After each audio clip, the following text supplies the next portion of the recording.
Assalamualaikum warahmatullahi wabarakatuh. Waalaikumsalam warahmatullahi wabarakatuh.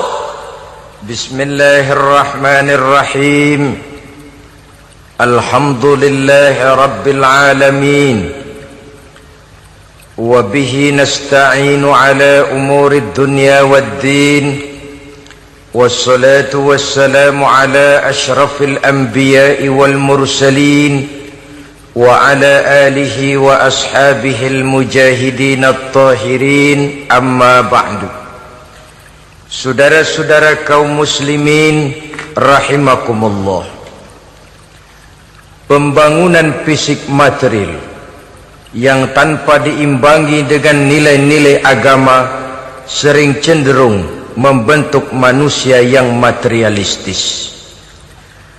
Tolok ukur dan sudut pandang dari segala persoalan hanya terbatas kepada benda yang nyata yang berada di sekitarnya. Akibatnya muncullah pola hidup konsumer yang tujuannya tidak lain adalah prestise, harga diri, kebanggaan, dan kemegahan. Maka terjadilah perlombaan di dalam mengejar sesuatu yang bernama materi. Mereka menyangka bahwa itu semua dapat mengekalkan kebahagiaan, dapat menunjang kehidupan yang langgeng. Ada yang berlomba-lomba mengejar-ngejar harta. Seluruh waktu dalam hidupnya habis untuk mengejar harta. Tidak peduli siang atau malam, sore atau pagi. Sujud tidak lagi sempat, Allah dilupakan dengan agama jauh. Ada yang berlomba mengejar-ngejar pangkat, jabatan, dan kedudukan. Tidak peduli menjilat ke atas, menginjak ke bawah, atau menyikut kiri dan kanan. Bahkan teman pun jadi lawan, lawan pun jadi teman. Bukan soal, yang penting pangkat terkejar.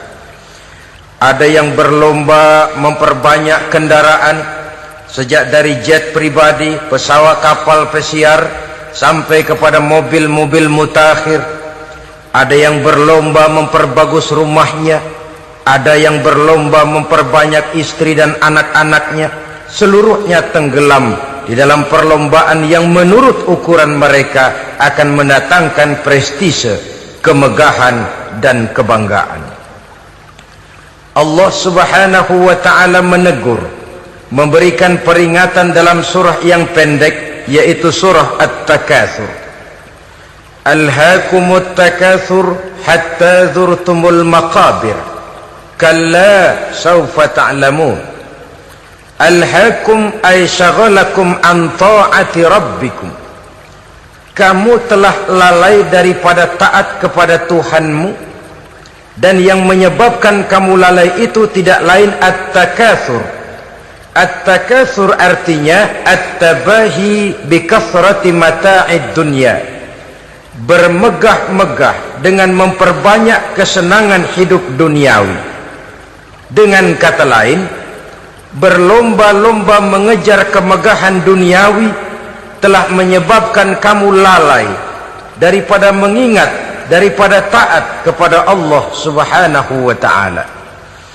Apabila orang cenderung materialistis, seluruh kegiatan hidup dikerahkan untuk berlomba memperbanyak materi.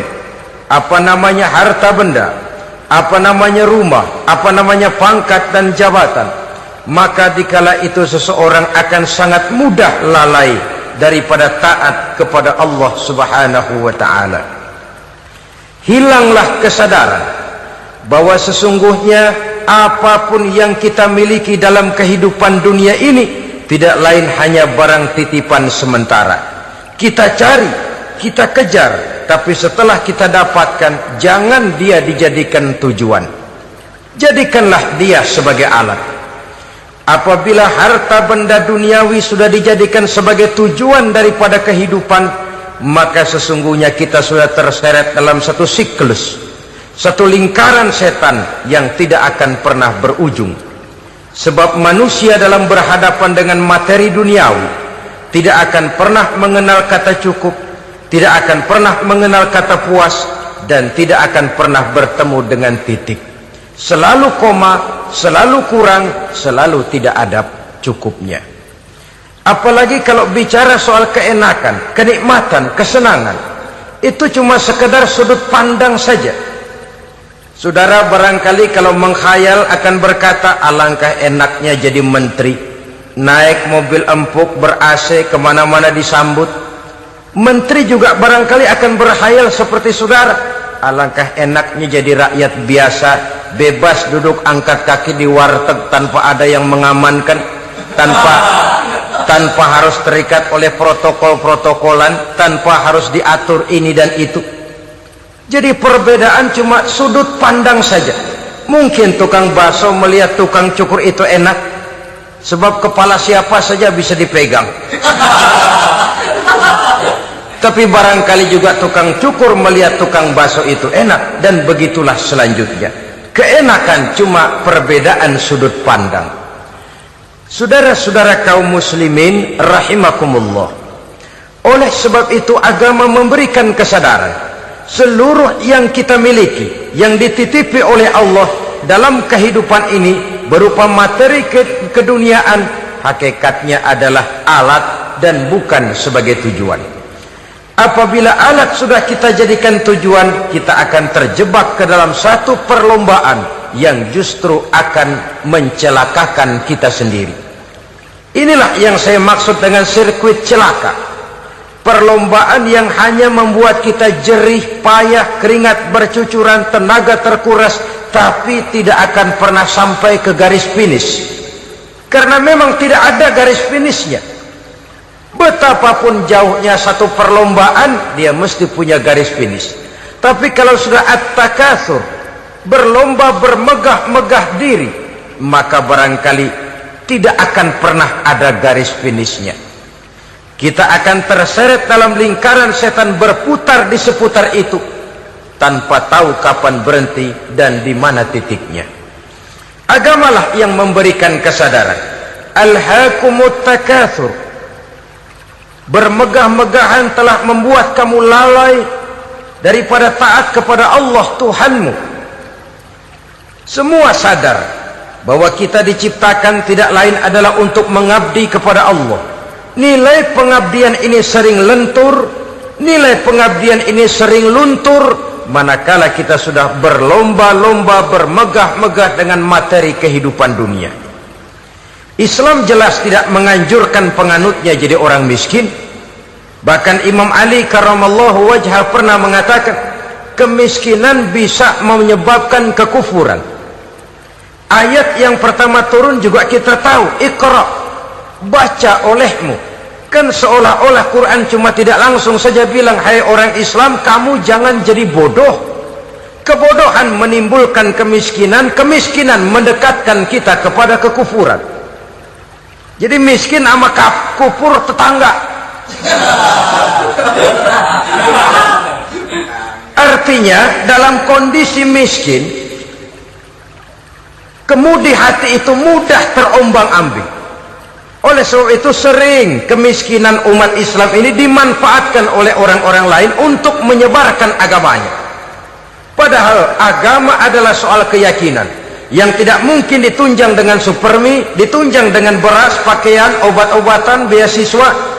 Agama adalah soal keyakinan. Keyakinan adalah soal kebenaran, dan kebenaran itu adalah milik bersama. Tujuan diciptakannya manusia tidak lain adalah untuk melaksanakan ibadah. Kalau orang tenggelam dalam perlombaan memperbanyak harta, mempertinggi kedudukan, memperindah segala macam yang sifatnya duniawi, biasanya itu akan membuat dia lalai dari taatnya kepada Allah Azza wa Jalla. Kadang bukan hanya lalai daripada taat, juga sering terjebak kepada maksiat. Karena kalau pola pandang dan tolok ukur sudah benda duniawi semata-mata, sangat tidak mustahil orang lalu terjebak ke dalam prinsip menghalalkan segala cara. Asal sudah tujuan tercapai, cara apapun halal. Akhirat nomor 18. Nah, bukankah memang barangkali kita sejak kecil sudah dilatih untuk materialistis. Umpamanya kita hanya sering dilatih untuk takut kepada yang konkret-konkret saja, takut kepada yang nyata-nyata saja. Seorang ibu kalau menakuti anaknya, aduh nak, kenapa ini kau kerjakan? Kalau bapakmu tahu, waduh, habis kamu. Ya, kita lihat, kalau bapakmu tahu, kalau polisi tahu, kalau hansip tahu, kalau satpam tahu. Tapi jarang seorang ibu menanamkan kepada anak, nak, kenapa ini yang kau lakukan, nak? Bukankah kau tahu Allah lihat, Allah tahu, Allah dengar, Allah, nak? Diajarkan takut kepada yang gaib. Karena kalau takut dia kepada polisi, dia pasti bisa cari tempat lain dong yang polisi kagak lihat. Kalau takut dia kepada satpam, minggir dong ke tempat yang kira-kira satpam nggak lihat. Tapi kalau sudah takut itu terpulang kepada Allah, kepada yang gaib, tidak sejengkal tanah pun yang terhalang dari pengetahuan Allah. Tapi itulah salahnya kita. Sejak kecil anak-anak sudah kita latih untuk takut hanya kepada yang konkret-konkret saja. Akibatnya sampai dia besar melembaga dalam kehidupannya. Dia nyolong, kata temannya, kamu nyolong ya? Iya. Kok nyolong sih? Emang. Kenapa nyolong? Biarin.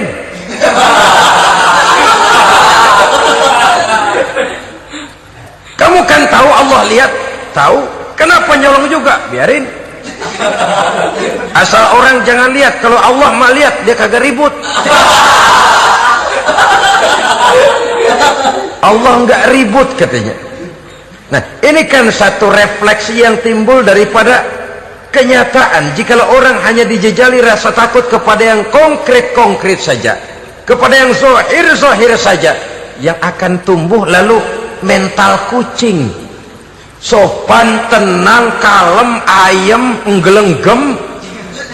Kalau ada orang, sedikit orang meleng, kucing kelihatan watak aslinya. Saudara-saudara kaum muslimin rahimakumullah. Oleh sebab itulah maka agama lewat surah yang kita bicarakan pada pertemuan ini memberikan peringatan. Kala, jangan begitu dong. Kamu boleh mencari dunia, silahkan cari harta yang banyak, cari pangkat yang tinggi, tapi jangan itu membuat kamu lalai daripada taat terhadap Allah subhanahu wa ta'ala. Jangan karena keinginan mendapat harta yang sebanyak-banyaknya lalu melakukan segala macam cara asal tujuan tercapai. Itu sudah membuat kita lalai. Jangan karena ingin mengejar kedudukan yang tinggi lalu jilat atas injak bawah, nggak mempan jilat, dukun dipakai.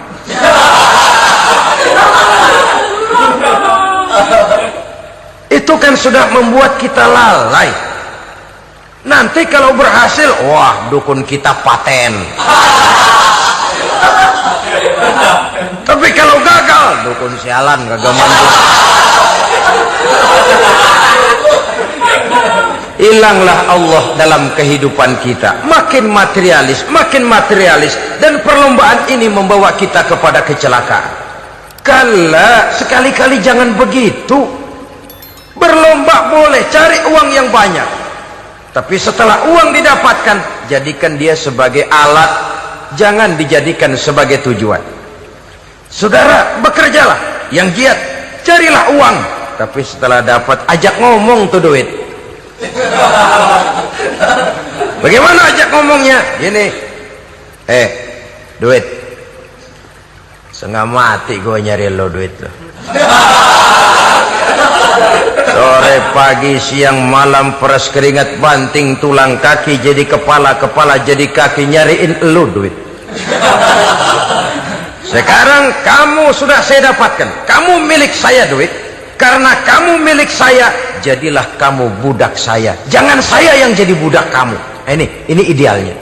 Kamu harus jadi budak saya, jangan saya yang jadi budak kamu.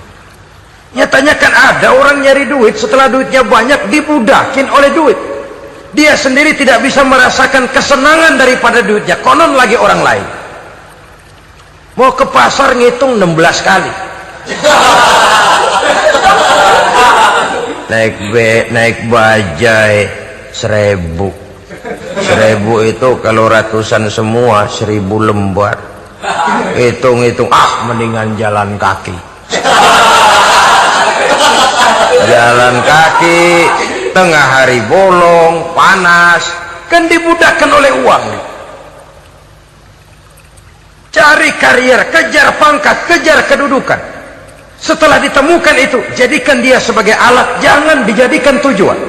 Pangkat kau milikku, karena kau milikku kau harus jadi budakku, jangan aku yang jadi budak kau. Pangkat satu saat dia harus lepas dari kita, jiwa ini lapang. Kenapa? Dahulu pun ketika lahir ke dunia tidak ada pangkat yang kita sandang, dahulu pun ketika lahir ke dunia tidak ada harta yang kita bawa. Jadi harta itu, pangkat itu, kedudukan itu ada dalam hati, tapi tidak berurat dan berakar. Kalau dia berurat dan berakar dalam hati, berat misah sama harta itu, berat. Sekedar ngasih fakir miskin cepet juga berhitungnya 17 lembar.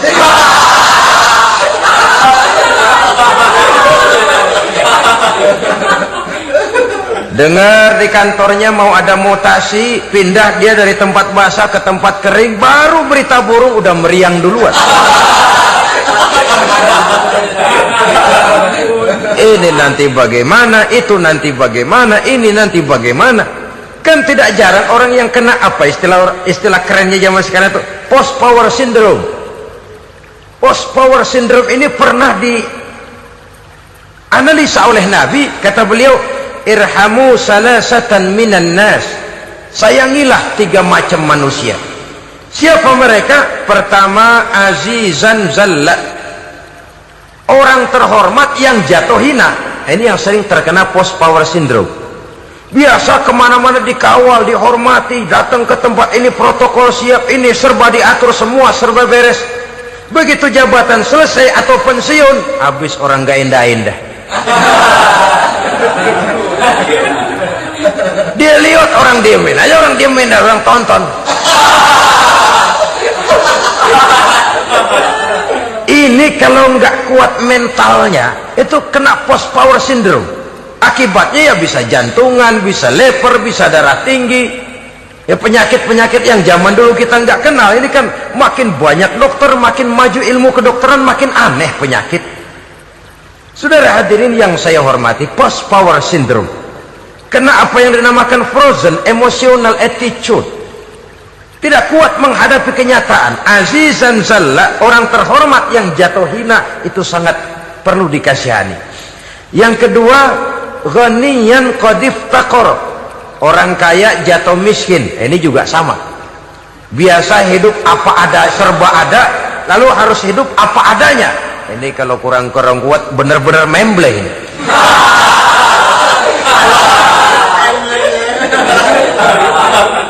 Kalau tidak kuat mentalnya, biasa hidup serba enak, serba nikmat, cuma kerjanya neken cek, main apa itu kredit card, macam-macam fasilitas dipunyai, tahu-tahu jatuh bangkrut, jatuh miskin. Kalau tidak fondasi agamanya kuat, bisa gantung diri, bisa bunuh diri, bisa frustasi, bisa terkena psikosomatik, tekanan jiwa mempengaruhi faktor biologis, timbullah tekanan, terjadilah penyakit aneh-aneh. Al-ghaniyan qad iftaqara, orang kaya jatuh miskin, itu perlu dikasihani. Yang ketiga, wa faqihan yal'abu bihil juhal, ahli fikih tapi dipermainkan oleh orang-orang bodoh. Hanya kebetulan orang bodoh itu punya kekuasaan, hukum bisa dipesan.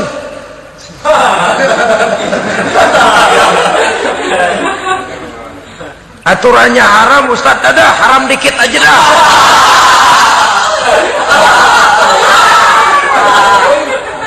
Sibuklah tuan fakih ini, ahli fikih ini mencari dalil kebet sana kebet sini supaya yang tadinya haram benar bisa jadi haram sedikit. Padahal yang minta ini orang bodoh, tidak ngerti agama, cuma karena punya kekuasaan dipermainkan oleh orang yang fakih. Orang yang fakih ini dipermainkan. Kasihan orang yang seperti itu. Wa faqihan yal'abu bihil juhal, ahli fikih tapi dipermainkan oleh orang-orang bodoh. Akibatnya karismanya hilang, wibawanya lenyap. Dia menyangka bahwa dengan mengharam-haram sedikit-sedikit itu dia bisa mendapat keuntungan yang berganda-ganda, padahal akibatnya itu hanya akan membawa kecelakaan saja. Allah peringatkan benar, kala, sekali-kali jangan begitu. Cari uang yang banyak silahkan, ngejar kedudukan yang bagus boleh, bikin rumah yang hebat silahkan, ada kendaraan bagus silahkan, tapi jangan sampai kamu terjebak kepada sirkuit celakai, perlombaan yang tidak ada garis finishnya. Sering dicontohkan orang menghayal, melamun, kamu kenapa nggak mau ibadah? Lah bagaimana mau sembahyang, saya di Jakarta masih ngontrak.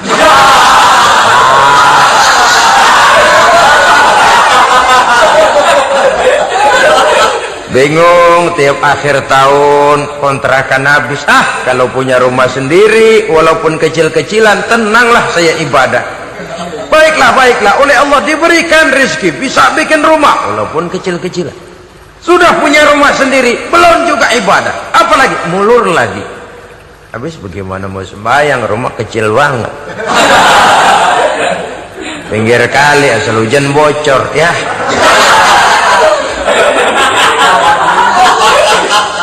Kalau bisa punya rumah permanen, rajin dah ibadah dah. Iyalah, diberikan rezeki, bisa bikin rumah besar, kamarnya banyak, halamannya luas, kendaraan belum ada, perabotan belum lengkap. Sudah ada kendaraan, belum kayak orang-orang. Sudah kayak orang-orang, masih sama dong, kudu di atas. Kapanlah selesainya? Kala, sekali-kali jangan begitu. Jangan kamu mengumpulkan harta bermegah-megah membuat kamu lalai dari taat kepada Tuhanmu. Engkau tinggalkan rukuk dan sujud, engkau jauh dari masjid, engkau kering dari kehidupan beragama. Sebab itulah maka pembangunan fisik material tidak bisa dipisahkan dengan pembangunan mental spiritual. Tidak hanya cuma dalam teori, tapi juga harus dalam praktek. Selalu pembangunan yang hanya mengarah kepada fisik material, jauh dan kering dari agama, hanya akan melahirkan manusia-manusia materialistis yang terjebak di dalam sirkuit celaka, perlombaan yang tidak pernah mengenal garis finish. Sebab itu agama mengajarkan, orang kaya itu siapa sih? Yang banyak duit? Belum tentu. Yang kebunnya di mana-mana ngebelatak? Belum tentu. Yang pabriknya selebar-lebar? Belum tentu. Yang punya segala macam peternakan, dari peternakan gajah sampai peternakan kutu?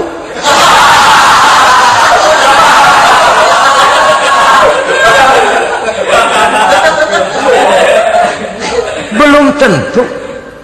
Agama memberikan tuntunan yang sangat luhur. Orang kaya itu adalah orang yang hidupnya cukup. Orang miskin itu orang yang selalu merasa kurang. Bagaimanapun banyak duit saudara miliki, kalau masih merasa kurang, masih miskin saudara. Saya punya uang 1.000 rupiah, Anda punya uang 1 juta rupiah. Mungkin saya lebih kaya dengan uang yang 1.000 ketimbang Anda 1 juta. Kenapa? Dalam tangan saya uang 1.000 besar, artinya sesuai dengan kebutuhan saya. Tapi di tangan Anda uang 1 juta, kebutuhan Anda lebih besar daripada itu lagi. Maka agama mengajarkan sifat qanaah, merasa cukup, dan itulah sumber kekayaan yang hakiki. Orang kaya adalah orang yang hidupnya cukup. Kalla saufa ta'lamun, jangan begitu, nanti kamu akan tahu. Summa kalla saufa ta'lamun, jangan sekali-kali begitu, suatu saat kamu pasti akan tahu. Kalla law ta'lamuna ilmal yaqin thumma latarawunnaha 'ainal yaqin thumma latus'alunna yawma idzin 'anil na'im. Nah, kapan perlombaan ini akan menyadarkan orang? Biasanya hatta zurtumul maqabir, sampai kamu dekat ke liang kubur. Itu biasanya kalau istilah orang sekarang baru ngeh. Asal sudah napas sampai tenggorokan disambung dengan selang, sudah Senin Kemis dibantu dengan alat picu jantung, gerak gerak gerak gerak, sudah kayak orang mau gergaji kayu. Dikala itu barulah sadar orang biasanya. Dan kesadaran semacam itu kesadaran yang terlambat, kesadaran ala Fir'aun. Fir'aun selagi hidup diajak beriman dan nehi aja.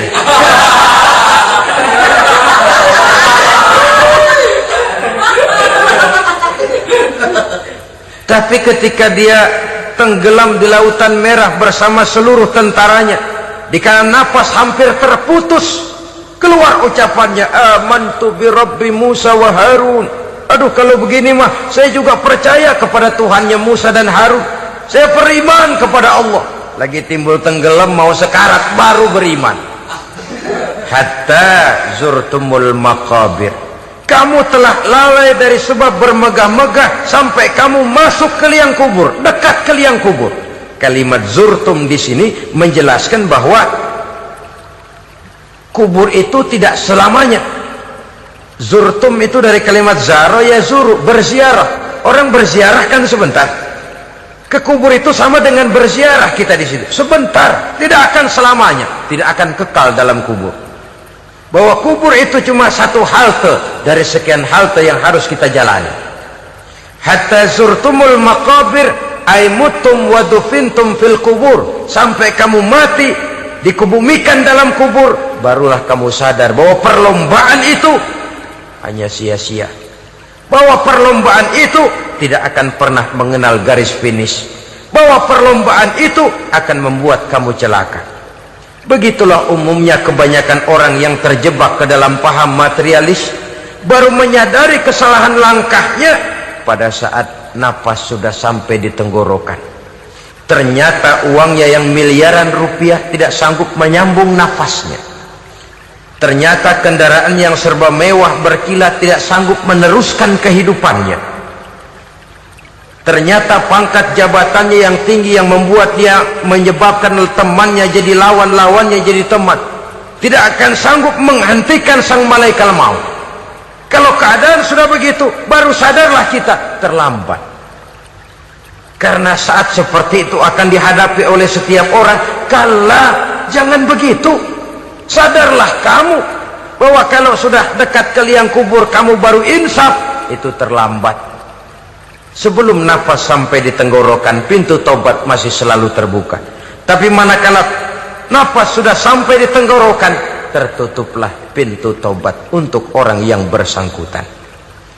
Oleh sebab itu, perlombaan dengan bermegah-megah terhadap materi duniawi, tolok ukur dan pandangan hidup yang terbatas kepada wujud benda semata-mata, memang sering menyebabkan orang lalai, sering menyebabkan orang lupa diri, tidak sadar tentang hakikat yang terpenting dari kehidupan ini, yaitu tentang dari mana dia datang, di mana dia sekarang, dan kemana dia akan pulang. Sungguh, ilmu pengetahuan tidak akan pernah mampu menjawab persoalan ini. Sungguh, filsafat juga tidak berdaya menghadapi pertanyaan seperti ini. Hanya agama yang mampu memberikan kepastian batin tentang hakikat dari mana kita datang, di mana kita sekarang, dan kemana kita akan pulang. Makin kita renungi pertanyaan ini, makin kita menemukan diri sendiri. Dan makin kita menemukan mengenal diri sendiri, kita akan semakin mengenal Allah subhanahu wa ta'ala. Semakin kita mengenal Allah, maka akan semakin terpanggil kita untuk dekat dengannya, mentaati segala perintahnya, dan berupaya menjauhi segala yang dilarangnya. Dengan demikian selamatlah kita dari satu perlombaan yang hanya akan menyeret kita kepada menghalalkan segala cara, jauh dari agama, jauh dari Allah, bahkan jauh dari sesama manusia. Karena umumnya perlombaan seperti ini akan cenderung melahirkan manusia yang egois. Muslimin rahimakumullah. Lebih jauh mari kita mengikuti peringatan Allah dalam surah Al-Munafiqun ayat 9. Di sini Allah Subhanahu wa taala mengingatkan, A'udzu billahi minasy syaithanir rajim. Ya ayyuhalladzina amanu la tulhikum amwalukum wala auladukum an dzikrillah wa may yaf'al dzalika fa ulaika humul khasirun. Hai orang-orang yang beriman, jangan sampai hartamu dan anak-anakmu melalaikan kamu daripada mengingat Allah. Wa may yaf'al dzalik, barang siapa yang melakukan hal seperti itu, fa ulaika humul khasirun, maka merekalah sesungguhnya orang-orang yang merugi. Rugi dunia, rugi akhirat. Disebutkan di sini dua hal yang sering menyebabkan kita jadi lalai. Amwal dan aulad. Harta dan anak-anak. Materi dan keluarga. Perlombaan di dalam mengumpulkan materi sering menyebabkan kita menjadi lalai. Begitu juga amanah berupa anak ini sering kita lalaikan atau sering membuat juga kita menjadi lalai. Kita lalaikan dalam arti bahwa keduanya, baik harta baik anak, merupakan amanah dari Allah. Setiap orang tua akan dimintakan pertanggungan jawab. Apabila kita lalaikan amanah ini, maka resikonya akan kembali juga kepada kita. Tapi satu hal yang jelas dalam ayat 9 surah Al-Munafiqun ini, bahwa perlombaan memperbanyak harta dan anak-anak yang masuk dalam kelompok at-takatsur itu tadi akan menyebabkan orang khasiru, termasuk ke dalam kelompok orang-orang yang rugi. Perlombaan yang hanya akan membawa kerugian semata-mata. Kemudian di dalam satu hadis Rasulullah sallallahu alaihi wasallam memberikan peringatan. Beliau bersabda, "Iza azzamat ummati dinaran wa dirhaman, nuzi'at minha haibatul Islam, wa iza tasabat ummati saqatat min ainillah, wa iza turikatil amru bil ma'rufi wan nahyu 'anil munkari, hurimat 'alaihim barakatul wahyi." Ada tiga hal yang kalau kita kerjakan akan menimbulkan tiga macam akibat di dalam hadis ini. Pertama, iza azzamat ummati dinaran wa dirhaman. Apabila umatku sudah mengagung-agungkan dinar dan dirham, artinya kalau umatku sudah jatuh menjadi umat yang materialistis, segalanya diukur dari dinar dan dirham. Dinar dan dirham ini kalau bahasa Inggrisnya dokat.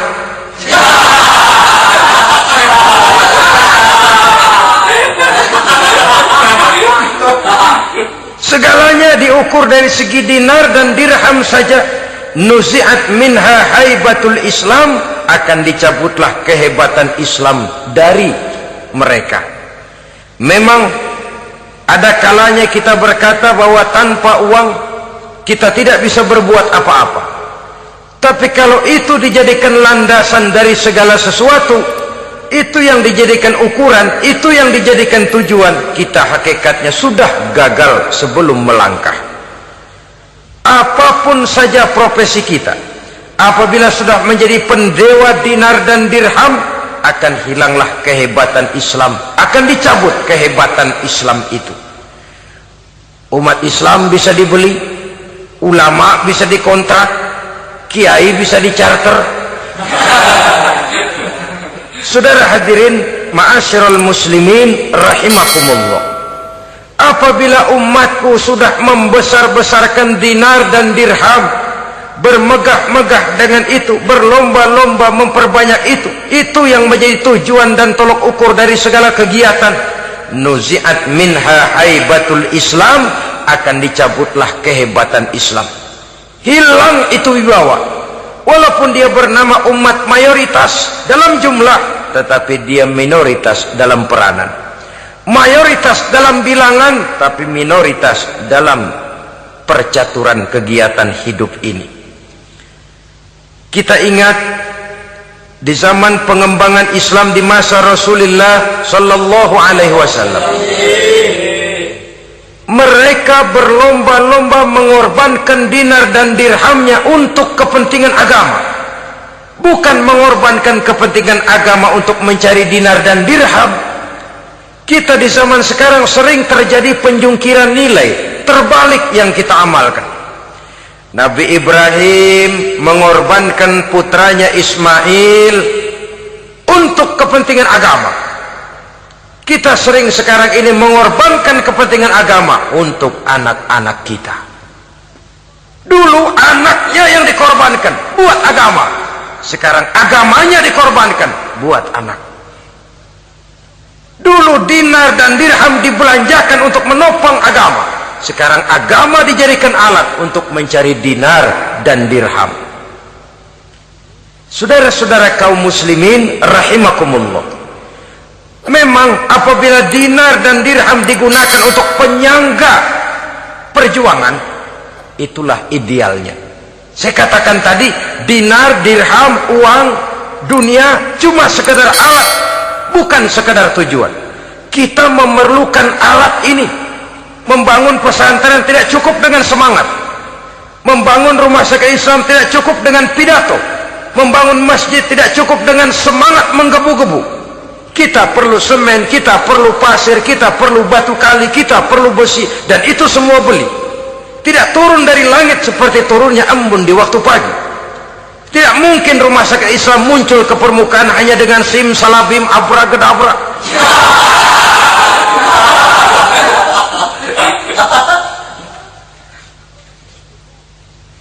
Oleh sebab itu, saya bersyukur kecenderungan belakangan ini pengajian-pengajian akbar di berbagai tempat tidak hanya sebagai ajang untuk menanamkan akidah, membina ukhuwah, tapi juga menjadi sarana di mana kita mengumpulkan dana, menghimpun potensi umat, menginventarisir potensi untuk kepentingan pengembangan daripada agama.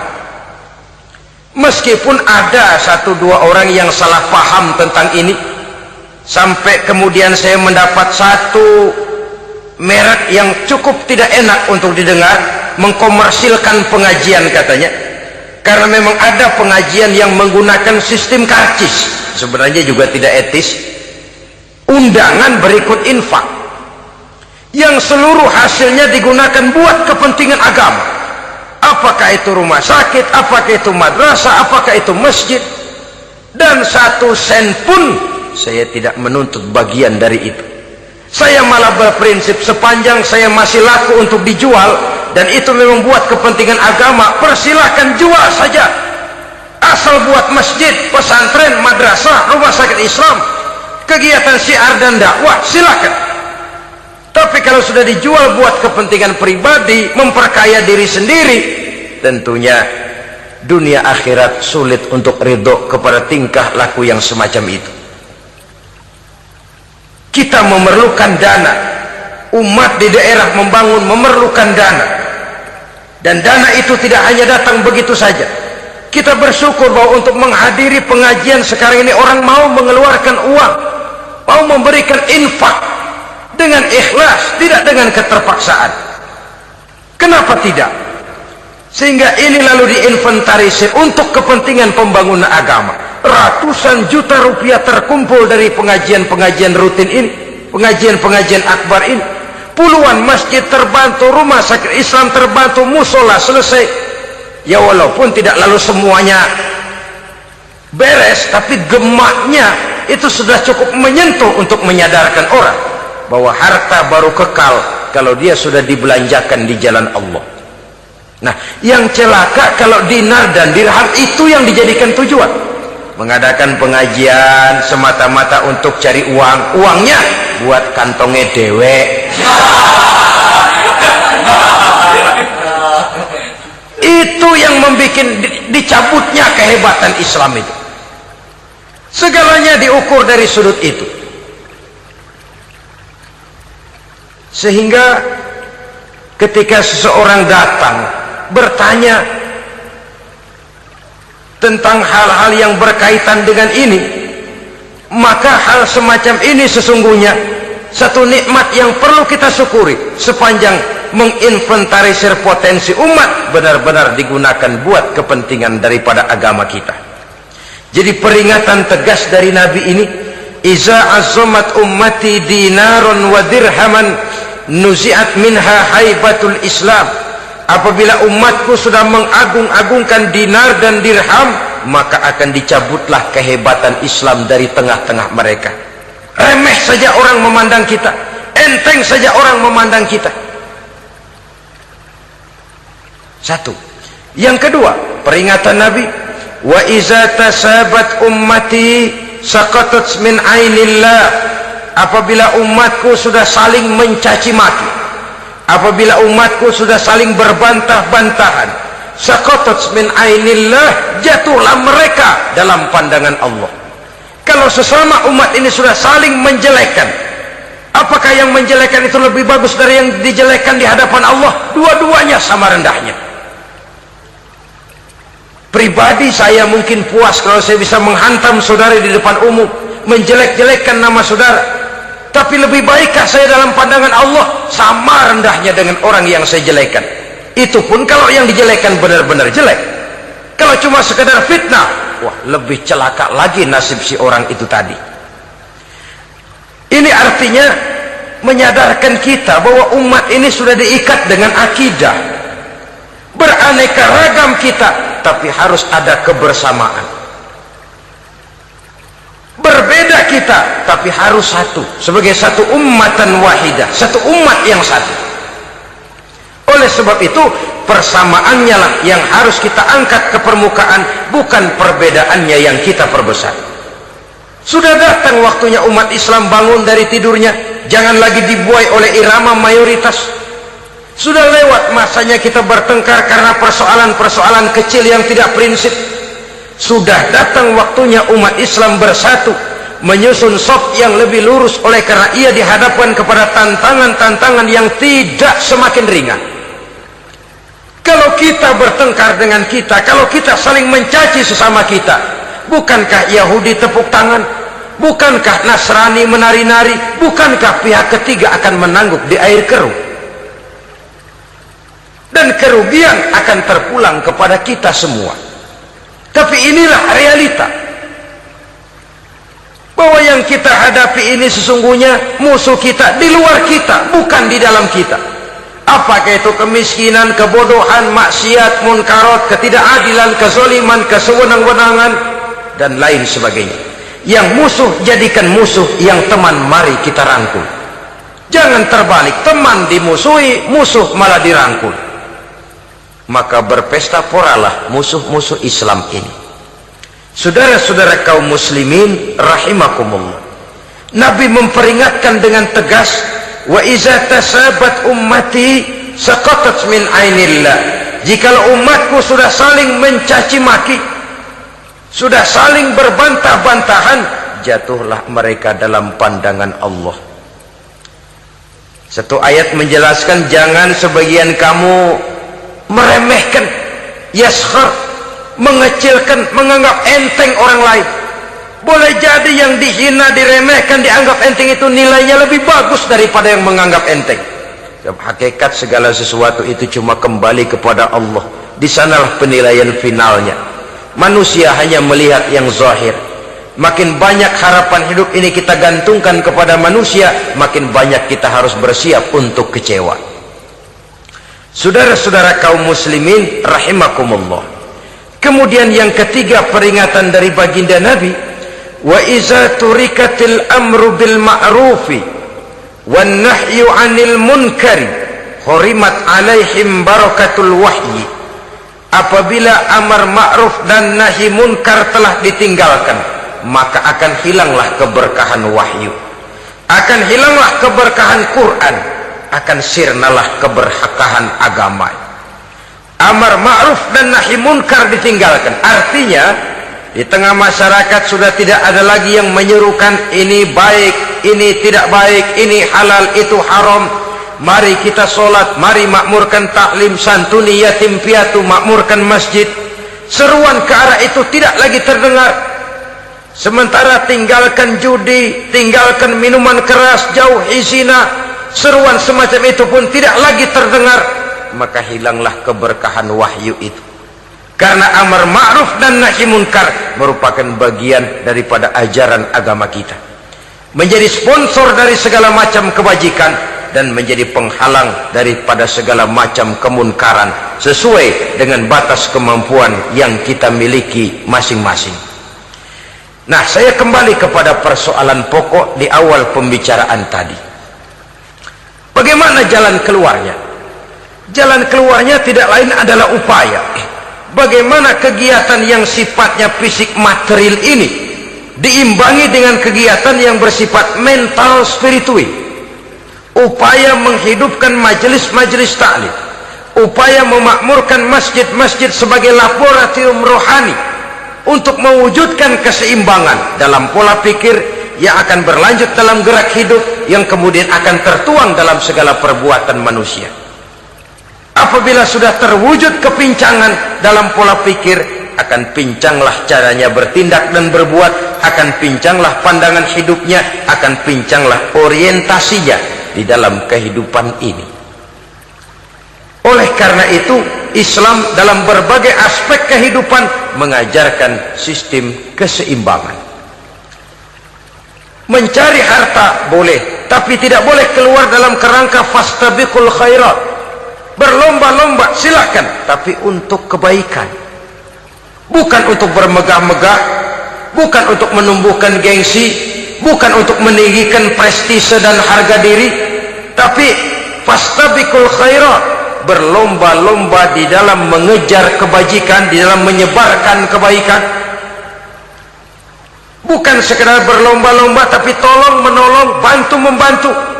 Ta'awanu 'alal birri wat taqwa wala ta'awanu 'alal ismi wal udwan. Bertolong-tolonganlah kamu di dalam kebaikan dan takwa, jangan bertolong-tolongan di dalam perbuatan dosa dan permusuhan. Kerjasama di dalam kebaikan, kerjasama di dalam ketakwaan. Ada satu contoh yang menarik bahwa umat Islam di dalam ia menjalin kebersamaan itu harus seperti orang main sepak bola. Saudara lihat, orang main sepak bola, kalau pertandingan belum dimulai, silahkan kumpul di luar lapangan, atur strategi yang baik. Tapi kalau pertandingan sudah dimulai, turun ke lapangan hijau, jangan kumpul terus. Masa ada sepak bola gotong royong, groyok ke sana, groyok ke sini, ya kalah terus. Harus ada yang jadi penyerang tengah, kan begitu toh sepak bola. Harus ada yang jadi kiri luar, kanan dalam, striker, back, penjaga gawang. Yang penting kerjasama, teamwork, lalu mampu menciptakan operan-operan. Yang jadi back jangan ngiri sama yang jadi penyerang tengah. Jangan hasut, sebab bagaimanapun juga andai kata si penyerang tengah berhasil menjaringkan bola ke gawang lawan, kan kemenangan bukan kemenangan satu orang, kemenangan satu kesebelasan, kemenangan satu tim. Ini yang sering terjadi, back ngiri sama penjaga gawang, lalu penjaga gawang ngiri sama penyerang tengah, penyerang tengah ngiri sama kiri luar. Ya kapan mau menggolkan ke gawang lawan? Kita ini satu kesebelasan, posisi boleh berbeda. Umat Islam itu harus ada yang jadi camat, lurah, bupati, gubernur, menteri, jadi jenderal, jadi konglomerat, jadi pengusaha, jadi teknokrat. Yang penting kerjasama, teamwork, mampu menciptakan operan-operan yang akurat. Diego Armando Maradona, enggak pakai dia, enggak. Itu katanya maha bintang, gagah, hebat, bintang lapangan hijau. Kapan Maradona hebat? Kalau ditunjang oleh 10 temannya yang lain, merupakan satu kesebelasan. Bagaimanapun hebatnya Diego Armando Maradona, kalau dia sendirian lawan satu kesebelasan, remek.